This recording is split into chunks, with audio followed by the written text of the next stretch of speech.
আমি শারদবাবুর কাছে যাই। প্রথমে ভারতীয় জনতা পার্টির জায়গা থেকে জিজ্ঞাসা করি, উনি বেশিরভাগ কথা ভারতীয় জনতা পার্টি প্রসঙ্গে বলেছেন, তাই শারদবাবু আপনার কাছে এলাম। তারপরে আমি জ্যেষ্ঠবাবু এবং নিশীথবাবুর কাছে নিশ্চিতভাবে যাব, কারণ আরএসএস প্রসঙ্গে উনি কিছু কথা বলছেন, সেগুলোতে ওরা কি মত প্রকাশ করেন গবেষক হিসেবে। শারদবাবু, প্রথম কথা বলি যে রাষ্ট্রীয় স্বয়ংসেবক সংঘ একটি সামাজিক অর্গানাইজেশন, কখনো ভাবলে চলবে না সেটা রাজনৈতিক দল। সুতরাং রাষ্ট্রীয় স্বয়ংসেবক সংঘের মাননীয় পরম পূজনীয় সৎসঙ্গ চালক যে কথাগুলো বলেছেন সেটা সমগ্র ভারতের সমাজের জন্যই বলা। এটা কখনো ভাবলে চলবে না যে একটি সামান্য রাজনৈতিক দলের জন্য বলা, কোনো রাজনৈতিক দলের জন্য বলা নয়। আমরা ছোটোবেলা থেকে দেখে এসেছি বিভিন্ন ক্রীড়া প্রতিযোগিতায় একজন আরেকজনের সঙ্গে লড়ে, তাকে আমরা কখনো বিরোধী বলি কি বলি না, আমরা সবসময় বলি সে প্রতিপক্ষ। সেই প্রতিপক্ষ এবং সেই ক্রীড়ার লড়াইতে অনেক সময় দেখি একজন বিজয়ী হয় এবং আরেকজন হার মেনে নেয়, কিন্তু সেই বিজয় এবং হারের পরবর্তী কোথাও দেখা গেছে যে এক অন্যকে মারধর করে? দেখা যায়নি।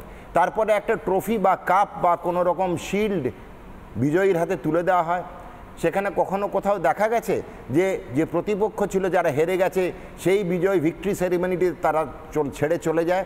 আসে না, না আসে। আমাদের এই লোকতন্ত্রের যে পুজো হলো বা লোকতন্ত্রের তৃণমূলের ভাসানো যে খেলা হলো, যদিও আমি সেটা মনে করি না, আমি মনে করি আজকে আমাদের লোকসভা একটি আমার কাছে মন্দির এবং এই লোকসভার নির্বাচন একটি আমার কাছে ধর্মীয় পুজো হিসেবেই আমরা দেখি। আমরা হিন্দুত্ববাদী জাতীয়তাবাদী একটি দল এবং এই দল এটাকে কখনো খেলায় বিষয় দেখে না, এটা হচ্ছে ভারতবর্ষের জনসাধারণের বিরাট একটি পুজো। এবং এই অনুষ্ঠানে এই মন্দিরে কারা কারা পূজারী হবে, যারা সংবিধান রক্ষার পূজারী, তাদেরই নির্বাচন হলো। এই অনুষ্ঠানে কেউ যদি না যায় এর থেকে বড় অ্যারোগেন্স বা ঔদ্ধত্য হতে পারে না। তার মানে সে সংবিধান মানে না। এই ঔদ্ধত্য কোথায় গিয়ে পৌঁছেছে যখন দেখি একজন বিরোধী নেত্রী বারবার ভারতের প্রধানমন্ত্রীকে তুইতুকারি করেন, একজন বিরোধী নেত্রী বারবার এই ঔদ্ধত্যের জন্য আরেকজন গৃহমন্ত্রীকে তুইতুকারি করে। ভারত নয়, বিশ্বের সর্ববৃহৎ রাজনৈতিক দলের কেন্দ্রীয় সভাপতি তাকে তুইতুকারি করেন, তার নামকরণ করেন হাড্ডা নাড্ডা গাড্ডা হিসেবে। এটাই হচ্ছে ঔদ্ধত্য। আজকে মাননীয় সরসংঘ চালকজি কিন্তু সবাইয়ের জন্য এই প্রস্তাব রেখেছেন, সবাইকে এই জিনিসটা মেনে নিতে বলছেন এবং চোখে আঙুল দিয়ে দেখিয়ে দিয়েছেন যে ঔদ্ধত্য কিন্তু ভালো না এবং আমরা স্রেফ প্রতিপক্ষ, আমরা বিরোধী নই। আমাদের সঙ্গে অন্য কোনো রাজনৈতিক দলের কোনো রকম নীতির লড়াই হতে পারে, কিন্তু তার মানে এই নয় সেই নীতির লড়াইটা আলটিমেটলি দৈহিক লড়াইতে গিয়ে পৌঁছবে এবং সেখানে সামান্য আতিথেয়তা ভদ্রতা খর্ব করা হবে।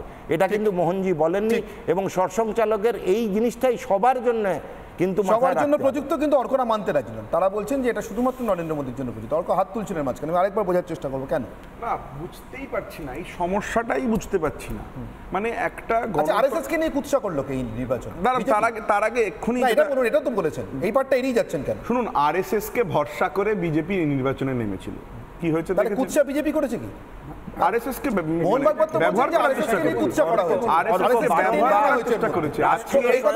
আজকে বিজেপির মুখপাত্র বলছেন যে আরএসএস একটি সামাজিক সংগঠন, তারা কোন রকম ভাবে কোন রাজনৈতিক সংগঠন নয়।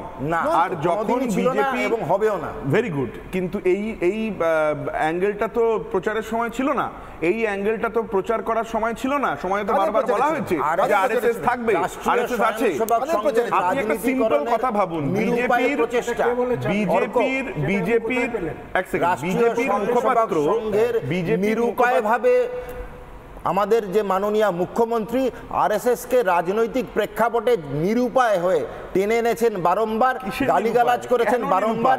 হঠাৎ আজকে তিনি বলতে যদি শুরু করেন আমি আরএসএসকে সম্মান করি, সেটা বলতে হবে না। বারবার আমরা দেখেছি রাষ্ট্রীয় স্বয়ংসেবক সংঘের নামে আমি যেটাতে খুব আতঙ্কিত হয়ে পড়ছি এবং বারবার দেখেছি ওনার জনতা পার্টির মুখপাত্র যখন নির্বাচন সম্পর্কে কথা বলছেন, কিসের নির্বাচন? লোকসভার নির্বাচন। লোকসভাটা কি দিয়ে তৈরি হচ্ছে? কনস্টিটিউশন অফ ইন্ডিয়া দিয়ে। কনস্টিটিউশন অফ ইন্ডিয়া কি বলছে?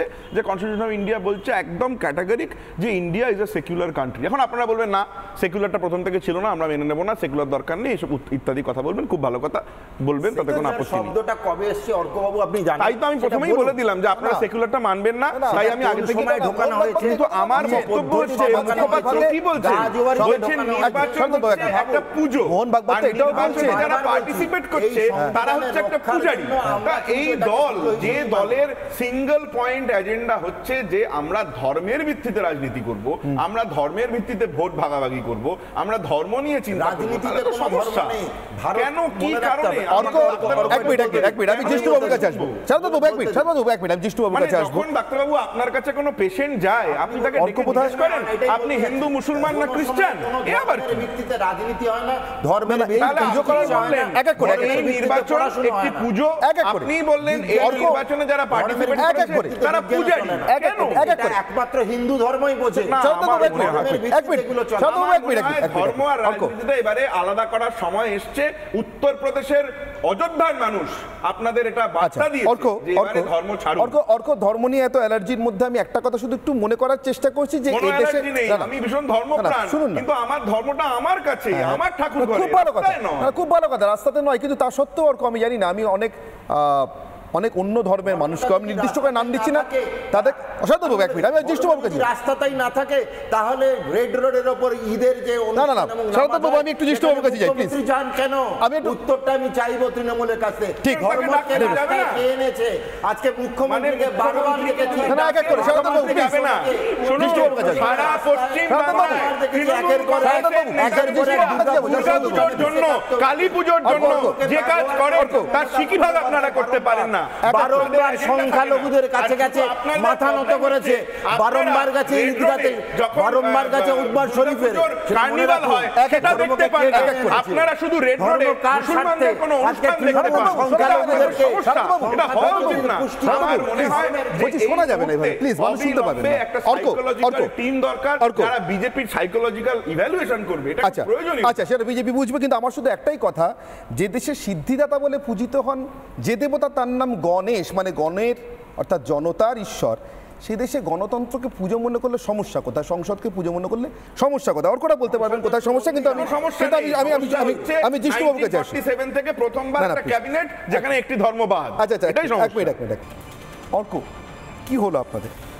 শেষে মোহন ভাগবতকে সহায় করে নরেন্দ্র মোদীর বিরোধিতা করতে হচ্ছে, কোথাও তো একটা দান ছেড়ে দিচ্ছেন মনে হচ্ছে আপনার। মানে আমাদের কাউকে বিরোধিতা করতে হবে কেন? মানে সিচুয়েশনটা হচ্ছে যে মোহন ভাগবত যে অর্গানাইজেশনের প্রধান, যে অর্গানাইজেশনের থেকে একজন মহামন্ত্রী বিজেপিকে দেওয়া হয় এতদিন ধরে আমরা তাই জানি, সেই অর্গানাইজেশনের প্রধানকে রাজধর্মের কথা বলতে হচ্ছে, যেটা গোদ্রা রাইটসের সময় রাজধর্ম শব্দটা ব্যবহার করেননি তো। আর কি বলবেন?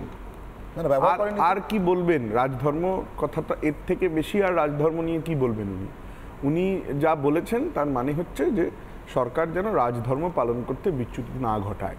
এই রাজধর্ম পালন করার কথা অটল বিহারী বাজপেয়ী বলেছিলেন, এবং সেটা কিন্তু রাজধর্ম পালনের জন্য বলেননি, সেটা প্রশাসনিক প্রধান বলেছিলেন। আমার মনে হয় যে অটল বিহারী বাজপেয়ী ভাগবতের কথা শুধুমাত্র নরেন্দ্র মোদীর জন্য প্রযুক্ত হতে পারে, মমতা বন্দ্যোপাধ্যায় বা এই দেশের অন্য রাজ্যের মুখ্যমন্ত্রীদের জন্য নয়, এটা একটু আমাকে বুঝিয়ে। না, মানে আপনি বলছেন যে মোহন ভাগবতের হঠাৎ মনে হয়েছে যে বাকি বিজেপি যে দলের প্রধানরা আছেন বিভিন্ন রাজ্যে, তাদেরকে ওনার অ্যাডভাইস করার দরকার হয়েছে, মানে ওনার কি এখন অন্য দলদের সঙ্গে কোনো অ্যাডভাইস করার জন্য বলেননি? উনি নাগপুরের আরএসএস এর একটি অনুষ্ঠানে দেখুন, এটা সেখান থেকে যে কেউ অ্যাডভাইস হতে পারে, আপনাদের কেন মনে হচ্ছে শুধু মোদিকে অ্যাডভাইস করার জন্য বলছেন? দেখুন, এটা খুব পরিষ্কার, এবং এটা আমি জানি না কেউ বলবে কিনা প্রকাশ্যে, বা আমার বলার পরে কি রিয়াকশন হবে আমার বিরুদ্ধে আমি তাও জানি না, কিন্তু 240টা আসন বিজেপি যে পেয়েছে তার জন্য তো আমার মনে হয় ভারতের হিন্দুদের একবার আরএসএস কে সম্বর্ধনা দেওয়া উচিত। ভারতের হিন্দুরা তো আরএসএসকে সম্বর্ধনা দিতে বাধ্য, কারণ কি যেই আরএসএসকে জেপি নাড্ডা সাহেব বলে দিলেন যে আমরা এখন সক্ষম, আমাদের আর আরএসএস এর প্রয়োজনীয়তা নেই, সেই আরএসএস তো যা করার তাই করেছে। কি করেছে? মানে আপনারা গণতন্ত্র নিজেরা যে কারণে তৈরি হয়েছিল বলে তারা মনে করতো, সেখান থেকে তারা তো বিচ্যুতি ঘটিয়ে একটা অন্য দিকে চলে যাচ্ছিল, হয়তো সেখান থেকে তারা ফেরত চলে এসছে, তারা ভারতের সংবিধানে ফেরত এসছে। আচ্ছা, এটা তো আরএসএস বিজেপির কথা, কিন্তু আমি বলছি একেবারে গণতন্ত্র আর সংবিধানের গোড়ার কথাটা, যে কথাটা মোহন ভাগবত বলছেন, যে বিরোধী নয় প্রতিপক্ষ। অ্যাবসলিউটলি, তাই তো? কেন বলা হবে? তাহলে এই রাজ্যে এত আক্রমণ কেন বিজেপি নেতাকর্মীদের উপরে? তাহলে মমতা বন্দ্যোপাধ্যায় শপথ গ্রহণ অনুষ্ঠানে গেলেন না কেন, বয়কট করলেন কেন? দেখুন, মমতা বন্দ্যোপাধ্যায় বিরোধী নয় তো, শপথ প্রতিপক্ষ। গ্রহণ অনুষ্ঠানে গেলেন না, তার কারণ হচ্ছে এটা প্রথম ভারতের ইতিহাসের এটা প্রথম নির্বাচন যেই নির্বাচনের পরে মানে যে কোনো নির্বাচনের সফলতা বা বিফলতা আমার মানে আমি একদম ক্যাটেগরিক্যালি বলতে পারি, গতকাল আমি একটা অনুষ্ঠান দেখছিলাম একটি অন্য চ্যানেলে, সেখানে সজল ঘোষ ছিলেন বরানগরে বিজেপির প্রার্থী। তিনি এক প্রকার স্বীকার করেন, মানে কোট আনকোট স্বীকার করেন, আমি চ্যানেলের নামটা বলছি না কারণ অন্য চ্যানেলে আছি, দেখছি তিনি কোট আনকোট স্বীকার করেন যে পশ্চিমবাংলায় বিজেপির একটি ভরাডুবি হয়েছে। আজকের দিনে দাঁড়িয়ে পশ্চিমবাংলায় বিজেপির ভরাডুবি হয়েছে, এর দায়িত্ব নেওয়ার জন্য একটি বিজেপির নেতাও প্রেস কনফারেন্সে বলেননি যে এই দায় আমার। আজকে 10 বছর ধরে একক সংখ্যাগরিষ্ঠ থাকা একটা দল, তারা 240-এ নেমে এসছে, একক সংখ্যাগরিষ্ঠতা তারা 32টি আসনের জন্য হারিয়েছে। একজন লোককেও পাওয়া গেল না যে এসে বলল যে এটা কোনো কারণে আমাদের ভুল, বরঞ্চ যে সর্বভারতীয় সভাপতি তাকে মন্ত্রী করে ফেরত নিয়ে আসা হলো। তার মানে একটা সিচুয়েশন ক্রিয়েট করছে বিজেপি বা নরেন্দ্র মোদী। কারণ এটা আমি বিশ্বাস করি না যে বিজেপির যে 240 জন লোকসভার সাংসদ আর বোধহয় 117 জন রাজ্যসভার সাংসদ, এই টোটাল এতজন সাংসদের মধ্যে নরেন্দ্র মোদীর ব্যতিক্রমে আর একটি লোকও ছিল না যে এই জোট সরকারের প্রধান হয়ে প্রধানমন্ত্রীর দায়িত্ব নিতে পারে। নিশ্চয়ই ছিল, কিন্তু সেইটাকে অ্যাভিনিউটাই খুঁজতে দেওয়া গেল না। কি বলা হলো, কেউ দায়িত্ব নিল না, এমন একটা ইমেজ পুট আপ করার চেষ্টা করা হলো যে যেন সব ঠিক আছে, এটাই হওয়ার ছিল, এটাই প্রত্যাশিত। যদি এটাই প্রত্যাশিত হবে তাহলে মোদী সরকার থেকে এনডিএ সরকার হলো কেন? যদি এটাই প্রত্যাশিত হবে তাহলে মোদী কি গ্যারেন্টিটা আচমকা 4 পেও মানে 3 পেও থেকে 2 পেও হয়ে গেল কেন? বাকিদের সমর্থন লাগছে কেন? আজকের দিনে দাঁড়িয়ে যে এজেন্ডায় নরেন্দ্র মোদী নিজেকে প্রধানমন্ত্রী পদপ্রার্থী হিসেবে বিভিন্ন জায়গায় প্রজেক্ট করেছিলেন, সেটা তো রিজেক্টেড। সেই রিজেকশনের দায়িত্ব নেওয়ার সৎসাহস ভারতীয় জনতা পার্টির মধ্যে নেই, এটা খুব দুঃখজনক।